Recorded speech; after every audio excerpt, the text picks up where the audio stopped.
So we are in chapter 1, where we are seeing on the introduction of PIC 18. Now remember, there are two course outcomes which are related to this particular slides. Can all those at the back hear my voice? So the first one is able to perform an arithmetic logic operation and with number systems, which we have learned previously, and also codes used in microprocessor. Regarding the assembly language code, you will be learning in chapter 1 on how to perform arithmetic logic operations. And the second thing is on you should be able to describe the hardware organization of a microprocessor based system, the architecture of PIC 18, the register model, addressing modes, the memory models, and its technology. Now as we progress, I did mention to you which are some part of the modules which are important and frequently asked questions in test 1. So it's a combination of theoretical, some memorization of certain diagrams, and some definitions, and of course the introduction to assembly language. So we started off with what is a computer. We saw that when we say a computer, it consists of software and hardware, and we are focusing on the hardware portion. So when we say a computer basically has 4 basic modules. What are those? Chap very quickly. You have the CPU, the processor, the memory, the input and the output, the 4 main things. So then we basically saw what are the basic function of these 4, and out of which the input unit and output units, we will be visiting them back in chapter 7. So we're going to skip them. The input and output part we're going to skip for now. So we're going to focus more on the CPU and also the memory. Then we zoomed into CPU, whereby in CPU there are 3 important components: the registers. Registers basically they are storage location, and you have the ALU and the control unit. Now out of these 3, which one is the important one? I said the control unit. So control unit is akin to the brain of the CPU, as we can see, and it maintains 2 registers, right? What are those? Program counter and status registers. I did mention that you should know what are the definitions of this program counter and status register. What do program counter do? It's like a pointer. It keeps track of the address of the next instruction to be executed. I did show this via a diagram, right? So you can check in the video which I upload. And the status register, which will actually flag the execution of any arithmetic operation result. Now previously in number system, we used to do the calculation, and then we used to determine whether is there an overflow and things like that, right? Now we write, therefore there is an overflow. But in digital hardware, how does it indicate, or how does it flag whether is there an overflow or not? It uses the status register. So we will see status register as well, so don't have to worry. Then we saw this particular term, microprocessor versus microcontroller. So what are these 2 differences? Now the term microcomputer is a very old term. We don't really use those terms anymore. But the microprocessor and microcontroller, what are the differences between these 2? Both are actually fabricated on a VLSI chip. But what is the difference? One chip is purely just the CPU alone, which means can you build a computer with just a CPU? No, you need to have the motherboard, you need to have the peripheral units, you need to have the VGA card, you need to have the motherboard which has the USB port, input output ports, you need to have the memory. The motherboard has the memory slot where you can actually include the memory, and then you can have a functional computer. With CPU alone is just the CPU, you can't do anything much. So that is the microprocessor. Now what is the difference between a microcontroller? Microcontroller is also on a chip. Remember the first class I showed you the IC chip with 40 pins. Then I say this is the PIC 18 chip. So what is inside the chip? The inside the chip is the entire computer. Meaning what? Inside the chip there is CPU, there is memory, and there is input output. So when I show the chip, where is the input output? The pins of the IC. So in one chip you have an entire computer implemented. So such chips are called as a microcontroller. Is that clear? Any question up to this point? Yes or no? I believe we stopped there, right? Okay, next we are going to see some of the features of PIC 18 microcontroller, which I'm not going to go through. but I would like to highlight one of the important thing is the first point. which is it is an 8-bit CPU or it's an 8-bit microcontroller unit. So what it means? It can process a data length of 8-bit at a time. So your laptop or your PC, 64-bit architecture, right? And prior to that it was 32. And the older computer, it used to be 16. Before that it used to be 8. But now the computer architecture have evolved. Now this microcontroller is an 8-bit microcontroller. Of course, there are more powerful microcontrollers. They have DSP microcontrollers which can actually process more than 16 bits, 24 bits, 32 bits. But their assembly language, their codes are much more complex. So for the sake of learning the architecture of a microprocessor system, we are going to take the basic 8-bit microcontroller. Is that okay? Now there are some other features as well, but we will see as we progress to other chapters. Any question up to this point? Now take note of the second point as well. It has a 2 megabyte program memory space. 2 megabyte program memory space. Now remember this because we will be using it later. All the other features we will see as we progress. So what are the applications of microcontroller? We are continuing in the subject matter of the difference between the microprocessor and microcontroller. And now we are seeing the applications of microcontroller. Where do we actually find this microcontroller? So it is, the name itself suggests that it is used as a controllers for displays, printer, washing machine, microwave oven. Basically, every single electronics gadget that you see will have a microcontroller.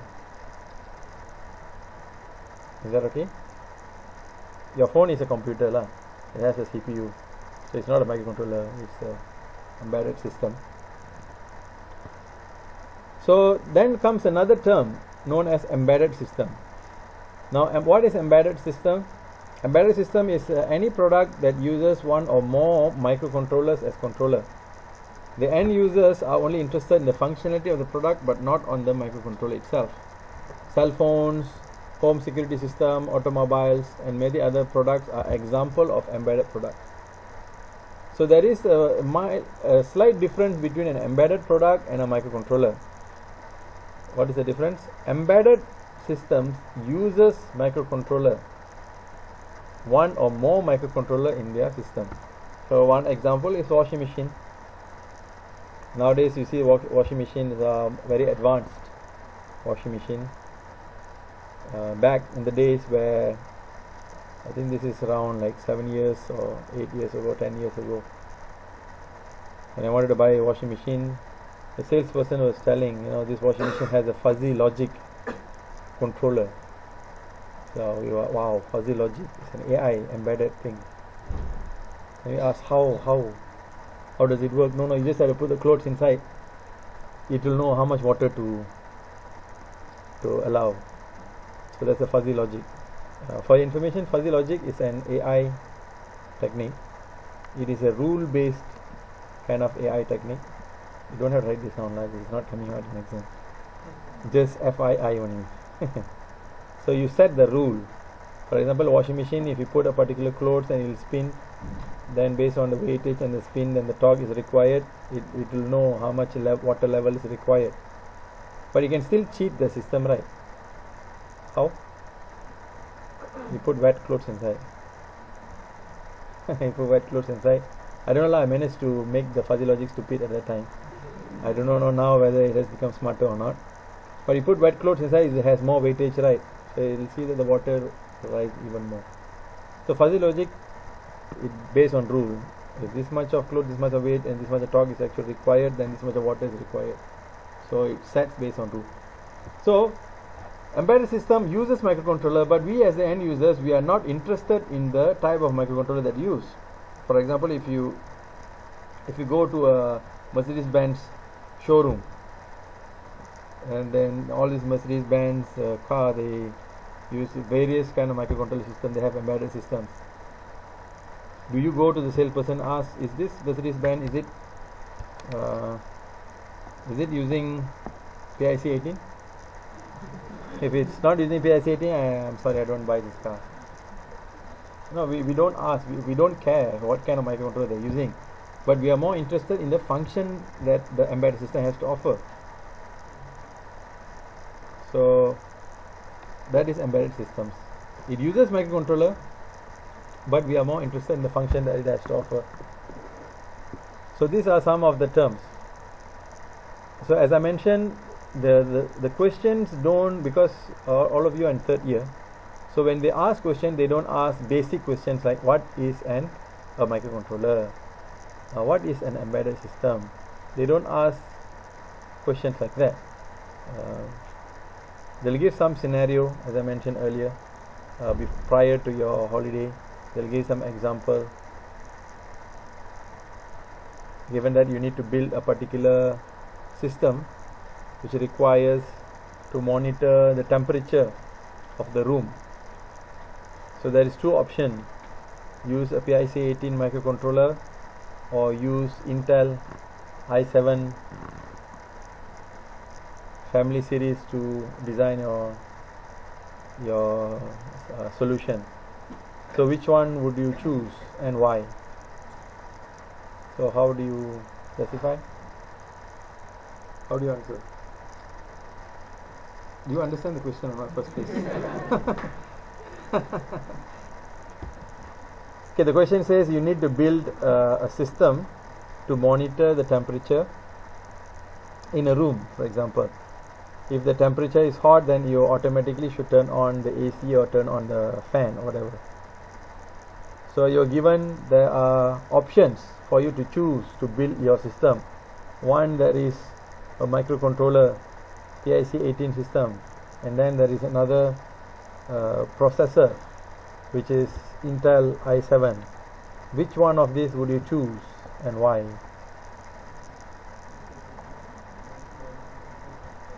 Microcontroller, why?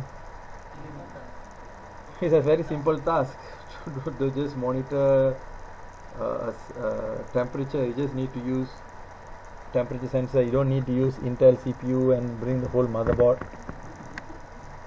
I'm just exaggerating the question. I'm just giving you an example how they would ask you the question. They don't simply ask you to memorize and okay, what is a microcontroller. They'll give you this kind of scenario based, and using your understanding on what is a microcontroller, what is embedded system, and what is a CPU, you answer. Is that okay? So we are done with, remember earlier we took the 4 modules, right? CPU, memory, input, output. Input, output, we'll see chapter 7. We focused on CPU. In CPU we saw there are 3 components, so we covered all those. And then we saw the terminologies, right? Microprocessor and so microcontroller, what are the differences? And then there's also another term which is known as embedded systems, which uses more than one microcontroller. So with that done, we are now focusing to the second one, which is memory. So here's the important part. So we're going to look into the memory technologies. So we are looking at semiconductor memory.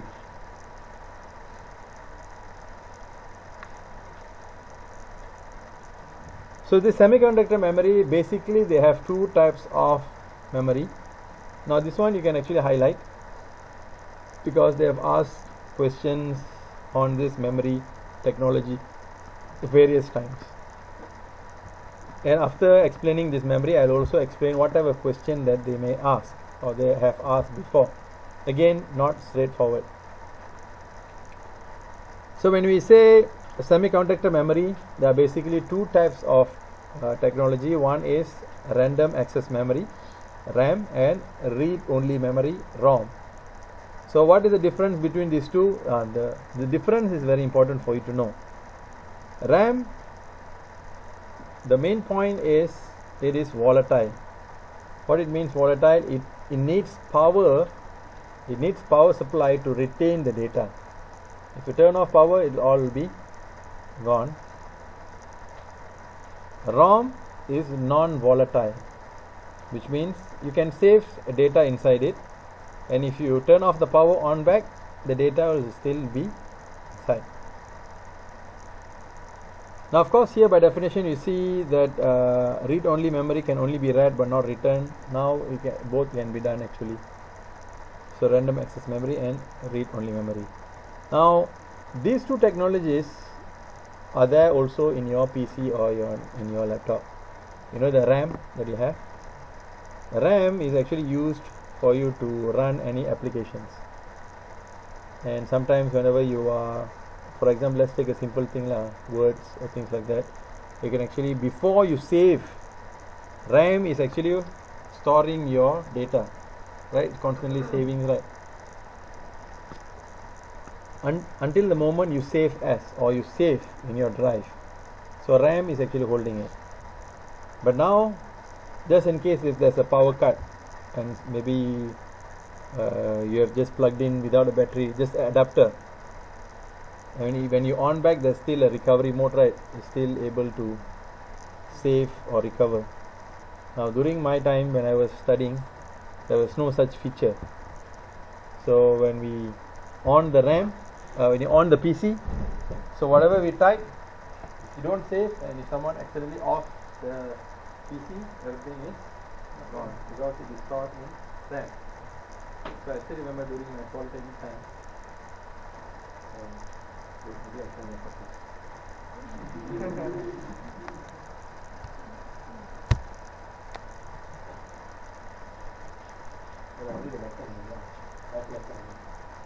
So when I was polytechnic time, a bunch of poor guys. I don't know, but ladies always very good. For guys, you try to pack as much as you can and try to pay as less. Okay? No, sorry.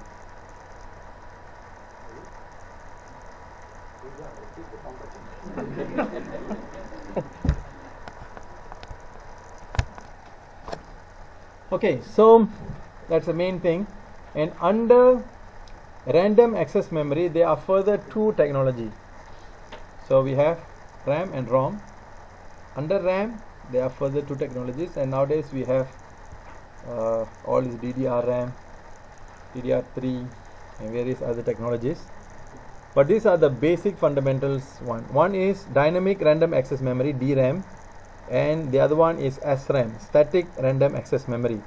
What is the difference between these two RAM technologies is that DRAM, you see, it needs periodic refresh.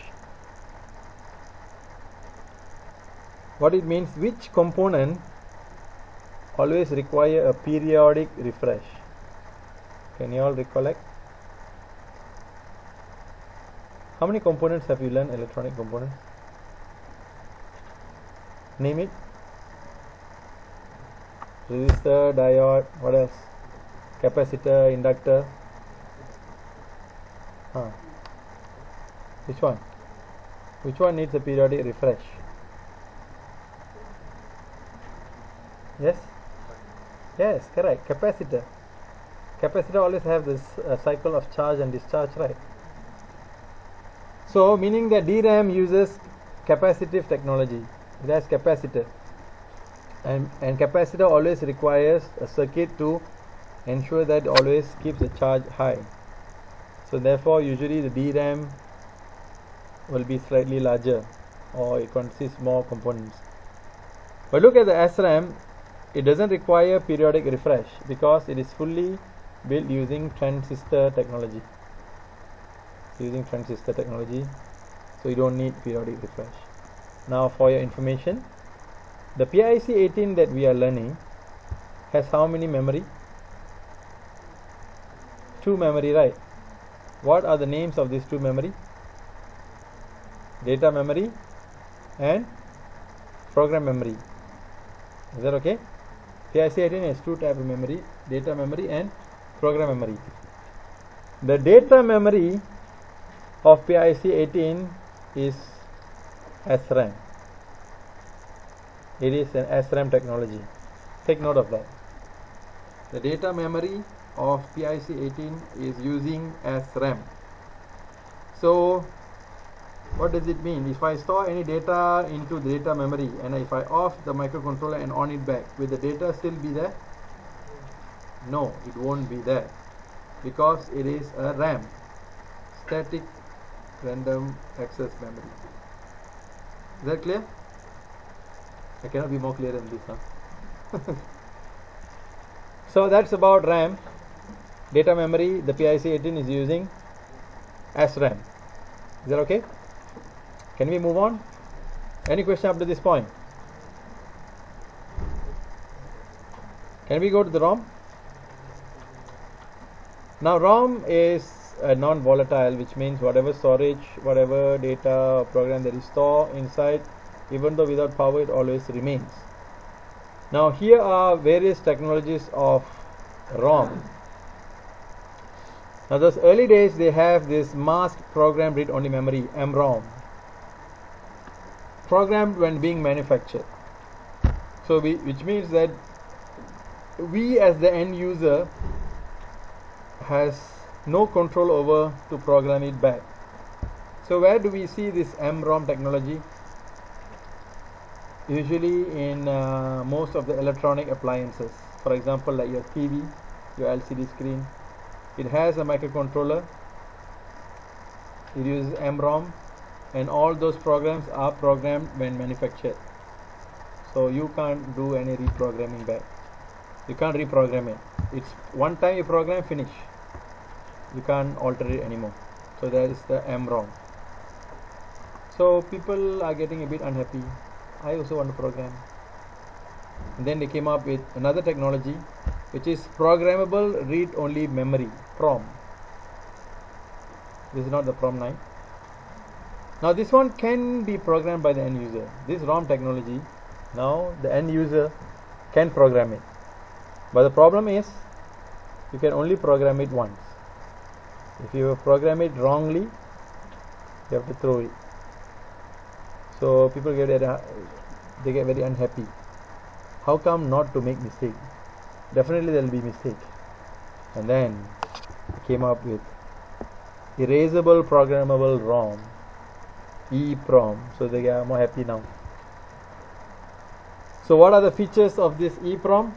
It is electrically programmable many times. Yes, so you can program it many times.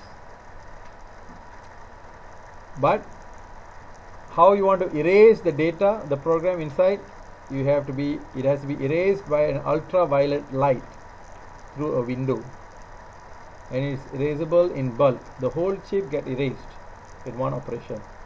Now during my polytechnic times, I had this privilege of working with developing robots, and I used EEPROM because that time we had technology EEPROM. So EEPROM is nothing, it's the same like the chip which I showed you. Look like normal IC, but on top of the IC there's a round circular glass window, so you can see through the glass window. Inside you can see something like a Optimus Prime's eyes or something like that. It really looks like that. It's nice, and you can see the gold wiring. So did you mention gold? Yeah, it's gold, but don't bother try to take the gold. You won't be able to do anything with that. So that is the window, and you can see the inside it, you can see something like a solar panel kind of thing, very small. So after you program, we have to cover the glass window. The glass, it's around a small circle on top of the IC. You have to cover it with a tape, so ensure that it's not exposed to UV. So you can program it. There's a programmer connected to a PC. You put the IC chip, then you lock it, then you use any program to download the program. So electrically you can actually program it. Then after you program, we try to build the robot. Okay, robot's not working as how we want it to be, so we have to erase and load a new program. So we have to take the tape on top. That is a small machine like a drawer. So we have to put the IC inside, and there's a UV light which will be exposed to the IC, and you have to expose it around like 15 to 20 minutes to erase.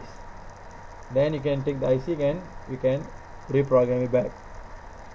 So because of that, each time you make mistake, it will cost you 20 minutes, 15 to 20 minutes. So we work with more than one chip. So one is wrong, then we take the other one, while the other one is being erased, we will use the other chip. So it's still the erasing part is not so convenient, so they came up with EEPROM. Now this is the best part. It's electrically programmable many times, electrically be erasable many times. That means just by clicking one button, everything gets erased. Can be erased, you can just erase one location, one row, or the whole chip in one operation. So you have the flexibility. And then there is flash memory. Flash memory is your drive, your flash drive memory. So electrically programmable many times, electrically erasable many times, and can only be erased in bulk, either a block or the whole chip. So these are the various types of ROM technology. For your information, your program memory is using flash memory technology.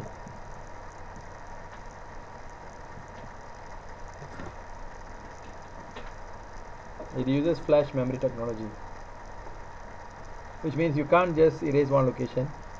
You can only erase a block or the whole chip. So flash memory is still a ROM technology. So if you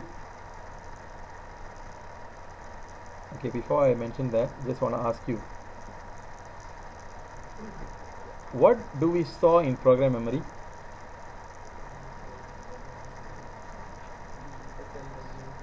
The program, right? Assembly language. Does it make sense to you why the program memory has to be ROM? Why? Yes? Why does the program memory has to be from ROM technology and not RAM?